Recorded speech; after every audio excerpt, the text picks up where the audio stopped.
Assalamualaikum warahmatullahi wabarakatuh. Selamat bertemu kembali Bapak Ibu Kepala Sekolah dan teman-teman operator sekolah. Pada kesempatan ini kita akan membahas tentang penambahan menu baru pada aplikasi Verval PD. Apa dan bagaimana? Mari kita buka bersama-sama. Pertama-tama Bapak Ibu silahkan masuk ke Google Peramban, kemudian silakan ketik Verval PD. Verval PD, masuk ke Verval PD New Data 2. Kemudian silakan login menggunakan akun SDM. Nah, kemudian pilih sekolah, pilih. Nah, Bapak Ibu akan masuk pada menu atau aplikasi web Verval PD. Perlu diketahui, yang pertama ini ada pengumuman pada tanggal 4 September 2022.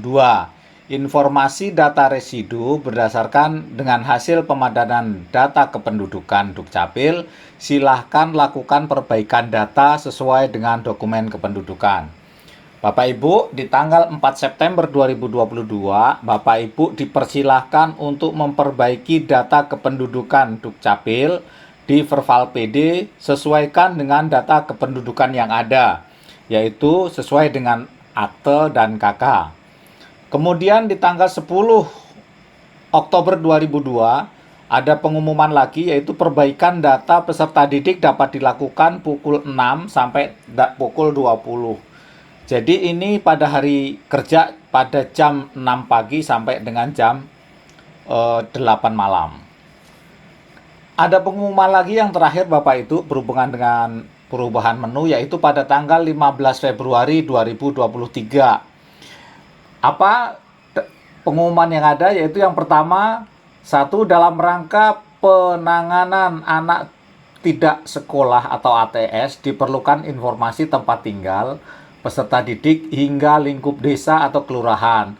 Segera tuntaskan keterisian data residu desa atau kelurahan tempat tinggal peserta didik melalui menu edit identitas. Nah, lagi Bapak Ibu, jadi ini melalui menu edit identitas. Pengumuman yang kedua, untuk kebutuhan penerbitan NISN baru bagi peserta didik tingkat lanjut mulai dari tingkat 7 SMP, MTS atau sederajat dapat dilakukan melalui menu penerbitan NISN tingkat lanjut dengan persyaratan NIK dan identitas peserta didik valid Dukcapil Pusat, dapat dicek di profil siswa quality control. Jadi nanti kita ingat bahwa itu nanti di quality control siswa itu valid datanya.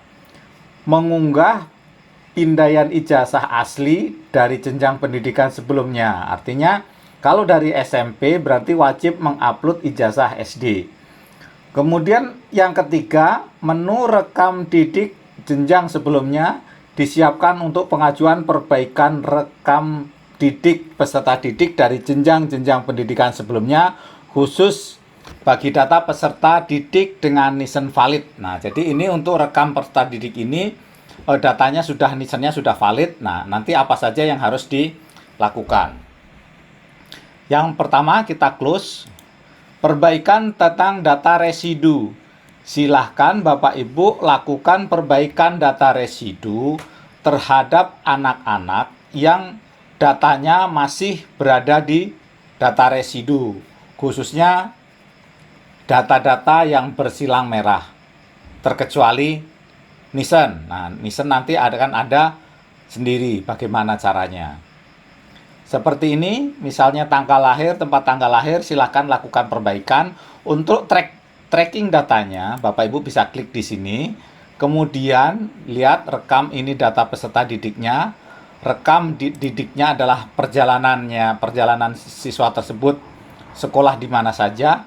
Kemudian quality control. Nah, di sini Bapak Ibu, di menu quality control ini adalah data-data yang perlu kita lakukan perbaikan.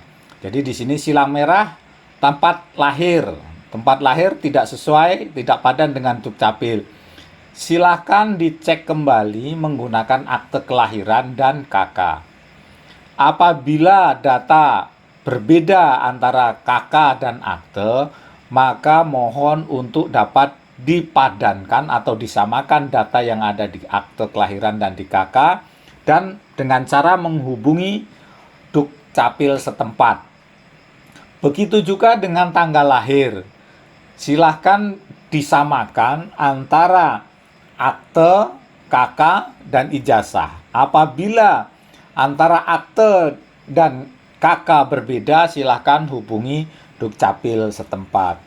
Apabila akte dan KK sudah sama, tetapi ijazahnya berbeda, silahkan hubungi Dinas Pendidikan setempat untuk melakukan perbaikan dengan cara kesalahan penulisan ijazah.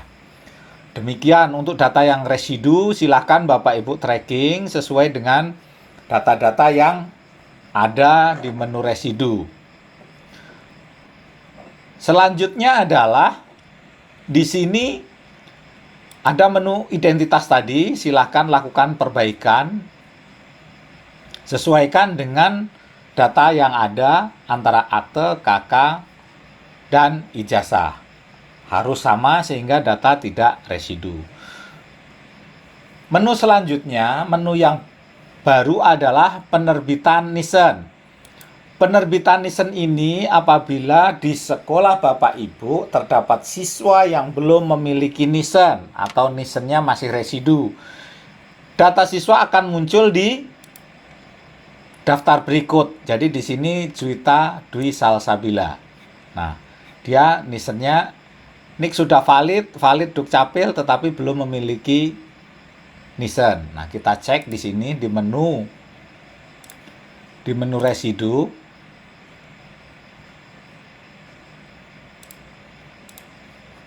Nah, di sini Juwita Dwi Salsabila belum memiliki Nisen. Nah, silakan Bapak Ibu lihat di ijazah SD-nya atau dicek di cek Nisen apakah anak ini sudah memiliki Nisen atau belum. Di sini tertera belum, sehingga apa langkah selanjutnya, yaitu Bapak Ibu silahkan tadi klik penerbitan Nisen tingkat lanjut, pilih siswa. Nah, kemudian silahkan perbaiki datanya. Jadi kalau kita lihat di sini misalnya dari kabupaten, lihat ijazah SD-nya. SD-nya itu dari mana? Kalau misalnya dari Lampung Selatan, kita ketik di sini Lampung Selatan. Kita masukkan Lampung Selatan, kemudian misalnya kecamatannya Katibung, SD-nya. Kemudian pilih sekolahnya dari SD mana, karena dari SMP, jadi setingkat di bawahnya adalah SD. Sesuaikan dengan ijazahnya. Kemudian lulus pada tahun berapa, semester berapa. Nah, kemudian di sini di drag atau Bapak Ibu bisa input scan ijazah asli. Silakan Bapak Ibu scan ijazah asli untuk dapat diupload pada dokumen. Atau boleh di drag. Di drag itu digeser. Jadi diambil filenya kemudian di drag.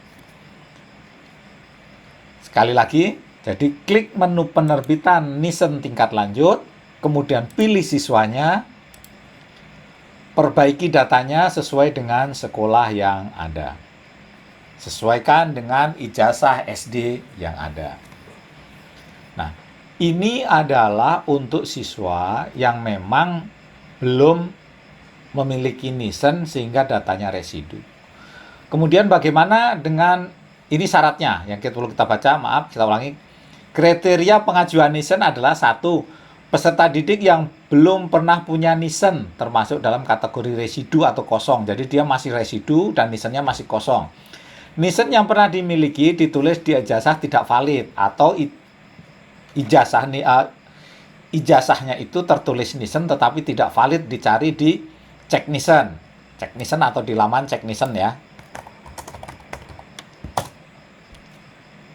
Nah, tatkala dicek di sini, baik dia pencarian nama maupun dari berandanya, maupun dari beranda di sini maupun dari pencarian, Nisen tersebut tidak valid. Nah, artinya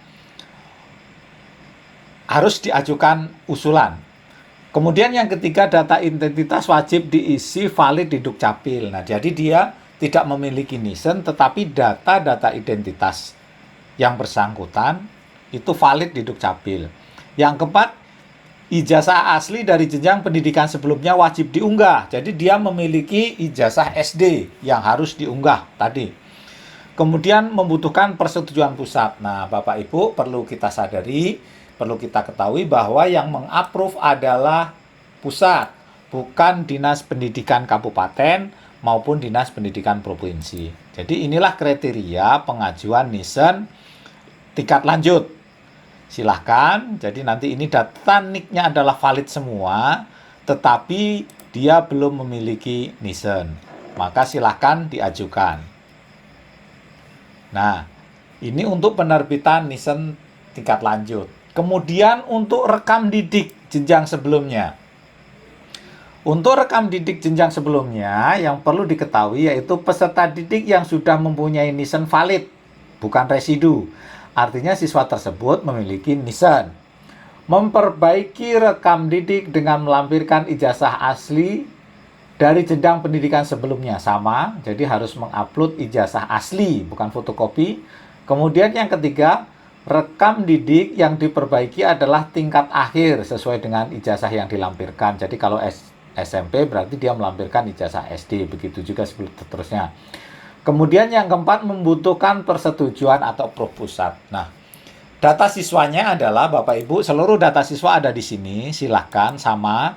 Setelah dipilih, Bapak Ibu silahkan upload ijazah anak yang bersangkutan. Jadi silahkan di-upload ijazah anak yang bersangkutan sesuai dengan ijazah di jenjang sebelumnya SD ataupun MI. Jadi Bapak Ibu silahkan pilih di sini misalnya Lampung.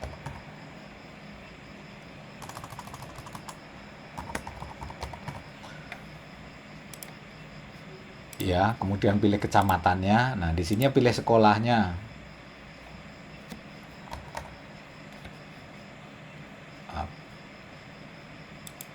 Nah, ini bisa dari MI, bisa dari MTS. Nah, kalau dia SMP berarti bisa jenjang dari bawahnya yaitu MI misalnya. Nah, kemudian tahun lulusnya berapa? Silahkan diupload sesuaikan dengan ijazah. Nah, di sini di drag nanti diambil filenya, kirim ke sini. Ini Bapak Ibu menu untuk rekam didik. Nah, rekam didik perbaikan. Nah, untuk pengeluaran siswa yang tercatat ganda adalah apabila NISN tersebut tercatat ganda, baik ganda dalam satu tingkat, misalnya SD dengan SD dengan MI, atau SD dengan SD, nah atau di jenjang SMP, SMP dengan SMP, SMP dengan SD biasanya belum diluluskan. Nah, silakan lakukan pengeluaran ini. Biasanya ini ada di data residu, kemudian statusnya di situ ganda. Silakan. Nah, untuk yang pengeluaran siswa ini edit identitas. Kalau yang edit identitas ini adalah yang mengapprove operator sekolah, yaitu di sini, di edit identitas bawah sini, lakukan nanti approve sendiri. Jadi Bapak Ibu, untuk penerbitan NISN adalah approve pusat, rekam didik approve pusat, pengeluaran siswa ini juga pusat. Kemudian untuk edit identitas di sini adalah approve dari operator sekolah. Jadi jelas Bapak Ibu, pada menu berikut ini yaitu yang pertama tadi yang harus kita selesaikan adalah menu residu. Seluruh data residu silakan diperbaiki mengikut dengan kesalahan yang ada. Jadi kalau misalnya tanggal lahir dan lain ini terjadi kesalahan, silakan edit melalui edit identitas. Kemudian apabila yang kedua pemberitahuan adalah penerbitan NISN lanjutan. Ini untuk siswa yang dia belum memiliki NISN tetapi datanya valid dan memiliki ijazah. Kemudian rekam didik di sini kebalikannya, yaitu NISN-nya valid tetapi di sini memperbaiki rekam didik dengan melakukan ijazah peserta didik yang sudah mempunyai NISN valid. Nah, tetapi masih ada masalah di datanya. Nah, silahkan diperbaiki untuk rekam didiknya ini dengan mengupload ijazah yang ada. Demikian Bapak Ibu, sedikit perubahan tentang menu di Verval PD yang baru. Mudah-mudahan dapat dipahami dan dapat dilaksanakan sesegera mungkin, mengingat Untuk jenjang terakhir, kelas 6 maupun kelas 9 itu sudah akan segera lulus, sehingga data-data siswa tersebut mohon untuk dapat segera diperbaiki. Demikian, jangan lupa like, komen, dan subscribe channel Pak Trididas untuk mendapatkan informasi tentang seputar pendidikan. Dan tetap semangat untuk melakukan pendataan satu data Indonesia. Saya akhiri billahi taufiq wal hidayah. Wassalamualaikum warahmatullahi wabarakatuh.